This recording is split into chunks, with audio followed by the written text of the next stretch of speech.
Entre as muitas frases enigmáticas que Jesus pronunciou, há uma que atravessou os séculos cercada de mistério. Se o teu olho for único, todo o teu corpo será cheio de luz. Mateus 6:22. Para quem lê apressadamente, pode parecer apenas uma metáfora sobre bondade ou moralidade. Contudo, quando olhamos com mais atenção, percebemos que essa declaração carrega uma profundidade espiritual que vai muito além da interpretação literal que muitas igrejas oferecem. Ao pronunciar essas palavras, Jesus não falava de visão física, nem da simples conduta moral. Ele tocava em um segredo que atravessa tradições místicas de diferentes povos e que, de certa forma, aponta para um poder adormecido dentro de cada ser humano, a capacidade de ver com um olho único. Mas o que ele realmente queria dizer com isso? Primeiro, precisamos entender o contexto em que essa frase aparece. No Sermão da Montanha, Jesus ensina sobre a pureza de intenções, sobre não servir a dois senhores, sobre guardar tesouros no céu e não na terra. No meio desses ensinamentos, ele fala sobre o olho. A interpretação tradicional diz que Jesus se referia à intenção do coração. Se olhamos para o mundo com bondade, a vida será luminosa. Se olhamos com maldade, viveremos nas trevas. Essa leitura moral é válida, mas será que esgota o mistério? Quando voltamos ao texto original grego, encontramos um detalhe interessante. A palavra usada para olho bom é haplous, que pode ser traduzida não apenas como simples ou generoso, mas também como único. Ou seja, em sua raiz, Jesus não está falando de dois olhos, mas de um olho singular, um olho central. É aqui que o mistério começa a se revelar. Esse olho único aparece em diversas tradições espirituais da antiguidade. Os egípcios falavam do olho de Horus, símbolo de percepção superior e de ligação com o divino. Na Índia, o terceiro olho, conhecido como Ajna Chakra, é o centro da intuição e da visão espiritual. Entre os gnósticos, o olho interior representava a capacidade de ver a verdade escondida por trás das ilusões do mundo material. Quando colocamos essas peças lado a lado, percebemos que Jesus pode ter se referido a essa mesma realidade universal, a visão interior que conecta o ser humano à luz divina. Mas há algo ainda mais provocador. A frase completa de Jesus diz: "Se o teu olho for único, todo o teu corpo será cheio de luz. Se, porém, o teu olho for mau, o teu corpo estará em trevas." Aqui, ele associa diretamente a condição do olho com a experiência do corpo todo. Isso sugere que esse olho não é apenas uma metáfora espiritual, mas um ponto real de conexão energética capaz de irradiar luz para toda a existência do indivíduo. Quando olhamos para dentro de nós mesmos, percebemos que há algo mais profundo do que os sentidos comuns podem captar. Existe uma consciência que observa, que testemunha, que vai além da visão física. Essa consciência é como um olho que nunca se fecha, um olho que não pertence ao corpo, mas à alma. É esse olho que Jesus parece evocar quando diz que, se for único, ou seja, se não estiver dividido, confuso ou obscurecido, ele pode encher o ser inteiro de luz. Agora, imagine o impacto dessa afirmação para os ouvintes da época. Em um mundo onde a religião era marcada por regras externas, sacrifícios, templos e autoridades que mediavam o contato com o divino, Jesus dizia que a verdadeira luz não vinha de fora, mas de dentro. Ele ensinava que a chave para a iluminação não estava nas mãos de sacerdotes, mas na própria experiência interior de cada pessoa. Isso era revolucionário e perigoso para a estrutura de poder. Não é por acaso que, ao longo da história, essa passagem foi reinterpretada, suavizada e até obscurecida. Em vez de ser vista como uma chave mística para o despertar da consciência, foi reduzida a uma lição de moralidade. Mas se Jesus realmente falava de um olho único, ele estava apontando para um caminho de autoconhecimento e conexão direta com Deus, sem intermediários. Esse enigma abre a porta para perguntas fundamentais. Será que Jesus conhecia os mistérios universais que também foram estudados por egípcios, hindus e gnósticos? Será que ele falava de um olho interior que poderia ser despertado em todos nós? E, acima de tudo, por que esse ensinamento foi silenciado e diluído ao longo dos séculos? Assim, o capítulo que começa com uma frase aparentemente simples de Jesus se torna uma chave para a compreensão de algo muito maior, o chamado para despertar a visão interior e encher o corpo inteiro de luz. O olho único não é apenas um símbolo, mas uma promessa. A promessa de que dentro de cada ser humano existe uma fonte de iluminação que, uma vez acessada, transforma completamente a maneira de ver o mundo. Quando Jesus fala do olho único, ele não está criando um conceito isolado, estranho ao contexto espiritual da humanidade. Pelo contrário, ele parece tocar em um símbolo ancestral que percorre diversas culturas e tradições, sempre ligado à ideia de iluminação, sabedoria e contato direto com o divino. O olho, ao longo da história, nunca foi apenas um órgão físico de visão. Ele é um arquétipo, um código universal para algo muito maior, a capacidade de perceber aquilo que está além da matéria, além das aparências, além da ilusão. No Egito Antigo, encontramos talvez o exemplo mais conhecido, o olho de Horus. Representado em templos, papiros e amuletos, o olho de Horus simbolizava cura, proteção e visão espiritual. Segundo o mito, Horus perdeu um olho em sua batalha contra Set, mas este olho foi restaurado por Thoth, o deus da sabedoria. Assim, o olho de Horus tornou-se não apenas um amuleto de proteção, mas também um emblema da visão que vai além do físico, da capacidade de enxergar a verdade oculta. Curiosamente, estudos modernos mostram que o desenho do olho de Horus guarda semelhanças com a anatomia do cérebro humano, em especial com a região da glândula pineal, como se os antigos egípcios já intuíssem essa conexão interior. Na Índia, encontramos o conceito do terceiro olho, conhecido como Ajna Chakra. Localizado simbolicamente entre as sobrancelhas, este centro energético é descrito como a sede da intuição, da sabedoria e da visão interior. Quando ativado, permite que o ser humano perceba dimensões da realidade invisíveis aos sentidos comuns. Na tradição hindu e budista, a abertura desse olho leva ao estado de iluminação, o mesmo estado de corpo cheio de luz que Jesus mencionava.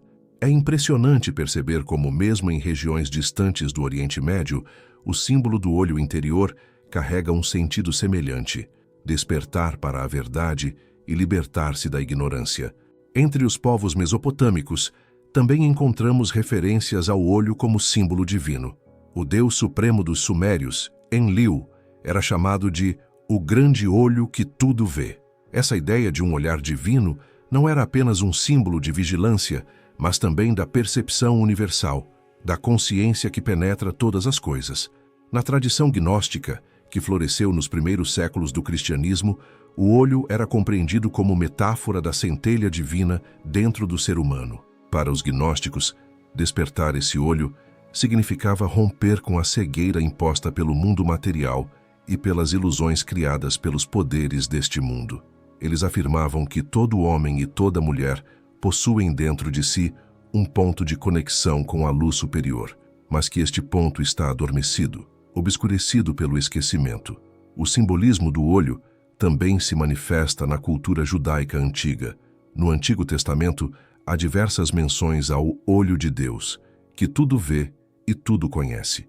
Embora essas passagens tenham sido interpretadas como um olhar de vigilância, muitos estudiosos místicos da Cabala entendem que o olho de Deus representa a consciência divina que habita dentro de cada ser humano. Para os cabalistas, quando o indivíduo desperta essa consciência, ele se torna capaz de refletir a luz infinita do Criador no mundo. Curiosamente, esse arquétipo atravessou até os tempos modernos. O famoso símbolo do olho que tudo vê, inscrito dentro de um triângulo, aparece tanto na arquitetura de igrejas quanto em notas de dinheiro, sempre evocando mistério e poder. Para alguns, é um símbolo de controle, para outros, é a lembrança oculta de um conhecimento espiritual ancestral. Seja como for, a presença constante desse símbolo mostra o quanto o olho único é uma linguagem que a humanidade carrega desde tempos imemoriais. Ao observar essa recorrência em culturas tão diferentes, percebemos algo importante. Jesus não falava em metáforas aleatórias, nem em conceitos isolados. Ele tocava em um símbolo universal, um código espiritual que já estava gravado no inconsciente coletivo da humanidade. A diferença é que ele deu a esse símbolo uma nova profundidade, conectando-o diretamente com a experiência do reino de Deus dentro de cada ser humano. Assim, quando Jesus disse, "Se o teu olho for único, todo o teu corpo será cheio de luz", ele não estava apenas ecoando tradições anteriores, mas atualizando-as, trazendo-as para o coração de sua mensagem. Ele parecia dizer, "Vocês não precisam buscar fora, em templos grandiosos ou em autoridades religiosas, o mistério da luz divina. O verdadeiro templo está dentro de vocês, e a porta de entrada é esse olho interior." Essa perspectiva muda tudo. Significa que o olho único é a chave da transformação humana e que todas as tradições que falaram dele, de formas diferentes, estavam apontando para o mesmo destino, a iluminação, a libertação, o despertar. Significa também que Jesus não estava inventando um novo caminho, mas revelando um mistério universal, colocando-o ao alcance de todos que desejassem olhar para dentro. O olho, portanto, é mais que um símbolo, é um convite. Um convite a enxergar a vida com uma visão expandida, a romper com as ilusões da dualidade e a reconhecer a presença da luz em todas as coisas. E talvez seja por isso que esse símbolo atravessou eras, culturas e religiões, porque ele fala a uma verdade profunda, comum a toda a humanidade.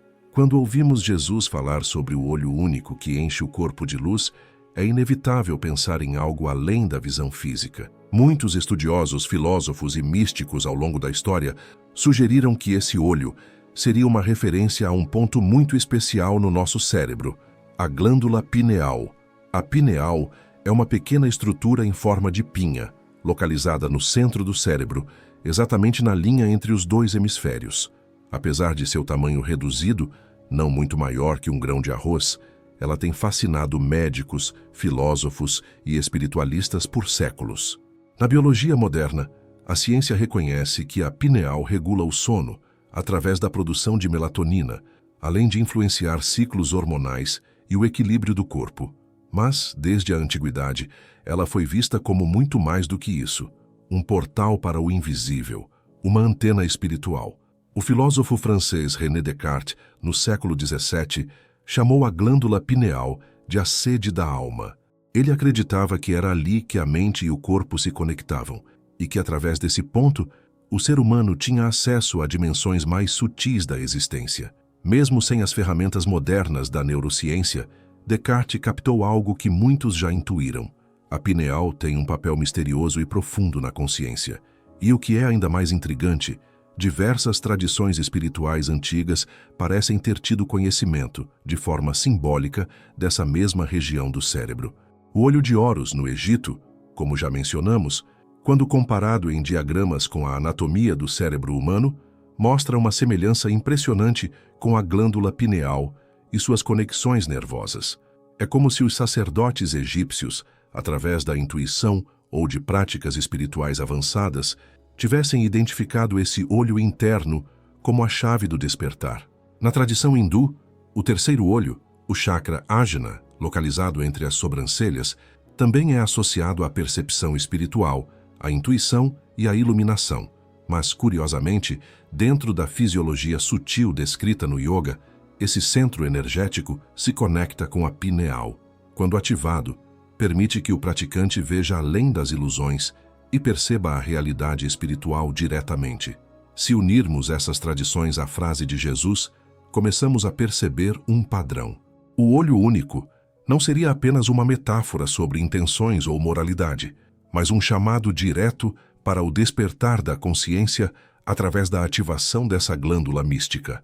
Quando esse olho interior se abre, o corpo todo se enche de luz, porque a percepção do indivíduo se expande e passa a refletir a luz divina que sempre esteve presente.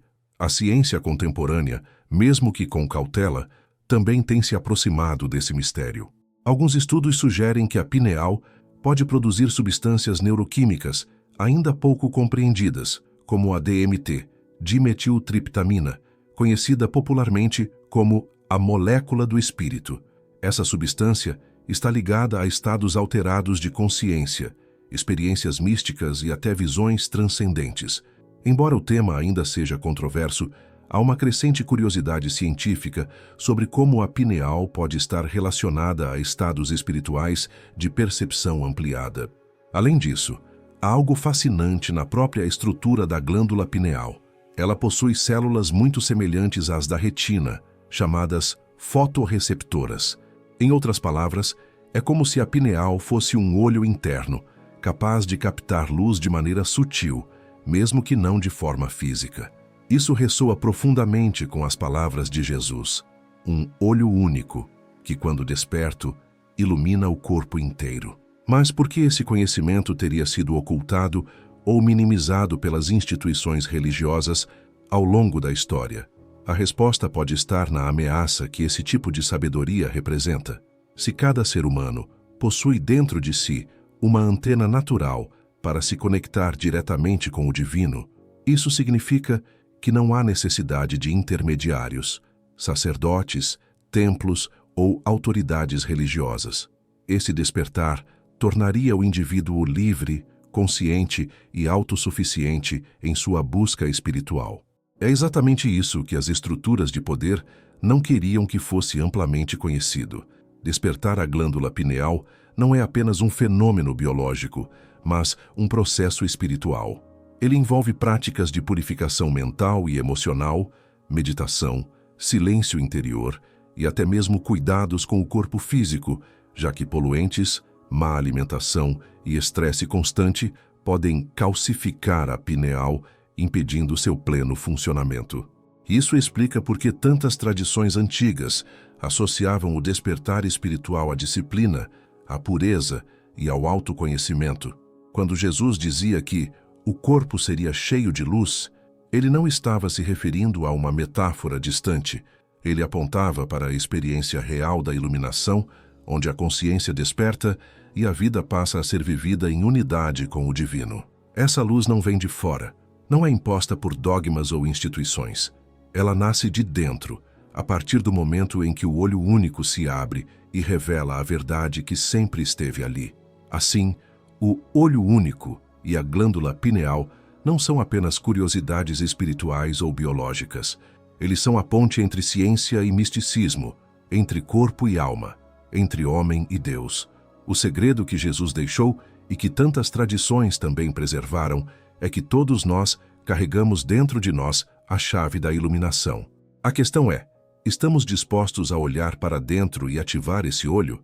Se o ensinamento de Jesus sobre o olho único aponta para um despertar interior, para a possibilidade de cada ser humano se conectar diretamente com a luz divina, surge uma questão inevitável.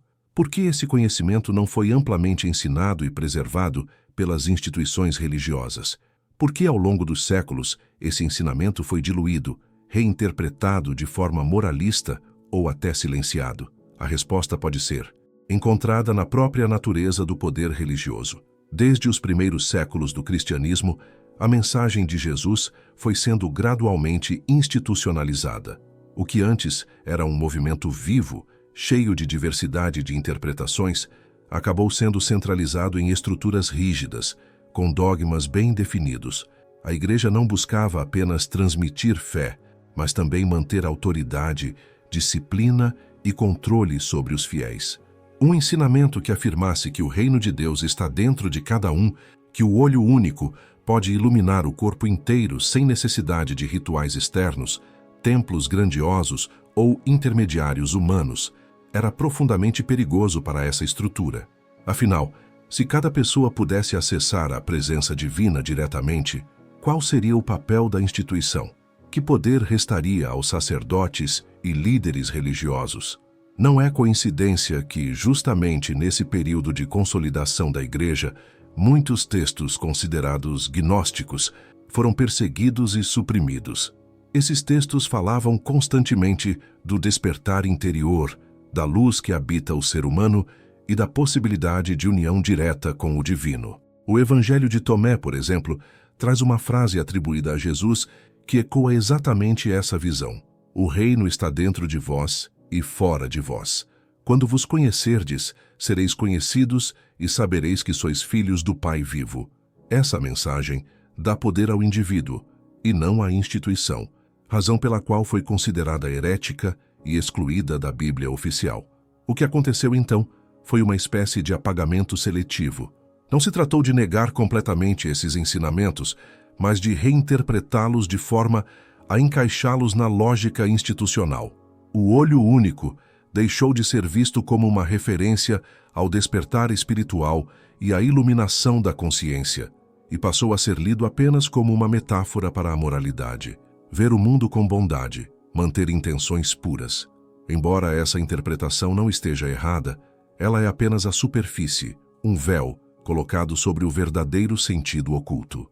Além disso, havia o medo do que aconteceria se as pessoas despertassem por si mesmas. A história está cheia de exemplos de místicos e visionários que falaram sobre o olho interior e foram perseguidos por isso. Mestres sufis, alquimistas, cabalistas, gnósticos, todos carregaram esse mesmo conhecimento, mas muitas vezes tiveram que escondê-lo em símbolos, parábolas e metáforas para escapar da censura e da perseguição. Outro fator importante foi o surgimento do medo do oculto. A Igreja, em sua luta contra crenças pagãs e tradições antigas, associou símbolos como o terceiro olho, ou práticas de meditação ao demônio ou à bruxaria. Isso criou uma barreira psicológica que afastou os fiéis de qualquer busca interior mais profunda, reforçando a dependência das instituições religiosas como o único caminho de salvação. Mas há também uma questão política. Ao longo da Idade Média, o poder da Igreja estava intimamente ligado ao poder dos reis e imperadores. Manter a população obediente, crente em dogmas rígidos e distante da autonomia espiritual, era essencial para sustentar a ordem social. O conhecimento libertador, que dava ao indivíduo acesso direto à luz divina, não apenas ameaçava a religião, mas também o poder político e econômico da época. É por isso que muitos símbolos foram escondidos à vista de todos. O olho que tudo vê, por exemplo, pode ser encontrado em igrejas, vitrais e até na arte cristã medieval. Mas o sentido esotérico foi encoberto por camadas de interpretações oficiais. O que antes era uma chave para o despertar interior, tornou-se apenas um ornamento ou um símbolo vago de vigilância divina. Quando olhamos para trás, vemos que esse apagamento não foi total. O conhecimento sobreviveu em correntes subterrâneas, nos escritos de místicos, nos símbolos ocultos na arquitetura sagrada, nos manuscritos que escaparam das fogueiras da Inquisição. Mas ele deixou de ser central, deixou de ser ensinado abertamente. Foi relegado ao campo do proibido, do secreto, do perigoso. No fundo, a razão principal é simples. Um ser humano desperto, que enxerga com o olho único e tem seu corpo cheio de luz, não pode ser manipulado. Ele não precisa de intermediários para falar com Deus. Não precisa de dogmas impostos. Não se curva facilmente ao medo ou à culpa. Ele se torna livre. E a liberdade espiritual sempre foi a maior ameaça para qualquer sistema que se baseia no controle. Portanto, o ensinamento de Jesus sobre o olho único não desapareceu por acaso. Ele foi silenciado porque colocava em risco toda a estrutura de poder que se ergueu em seu nome. O que era um chamado para a iluminação da consciência foi transformado em metáfora moral. Mas o verdadeiro sentido continua lá, escondido nas palavras do Mestre, aguardando aqueles que ousam olhar além das aparências e despertar para a luz que habita dentro de si.